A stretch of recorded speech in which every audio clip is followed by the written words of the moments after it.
O espectáculo para os afeccionados ao remo está servido este domingo en Cabo de Cruz. A localidade boirense acollerá a 32ª edición da Bandeira de Traíñas Concello de Boiro, enmarcada na Liga ACT. A saída será pasadas as 12 da mañá no habitual campo de regatas.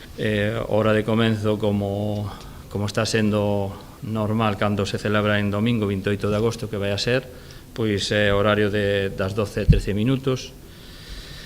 O campo de regatas e onde se vai a realizar a proba o que se leva realizando desde sempre, desde que se empezou coa primeira edición, na mesma orientación, sur-norte, en orientación de cambio de dirección, como sabedes, que vai a ser no tradicional, en línea e a 4 longos, con 3 ciabogas. O equipo local parte con boas expectativas e un bo posto na clasificación xeral, a salvo do descenso. Dende o Concello auguranlle un gran papel o competir na casa, para o que contan con sobrados méritos despois de 15 tempadas no máximo nivel. Poder ascender en un momento determinado a unha liga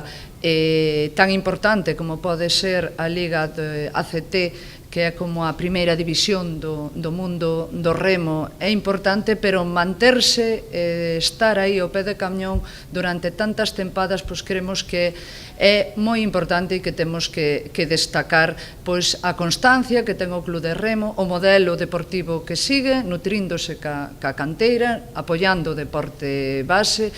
e facendo un traballo importantísimo nas escolas deportivas municipais de remo e, pois, posiblemente, esta fórmula deportiva, este modelo de gestión dun club, pois, é o que permite pois, que o Concello de Boiro,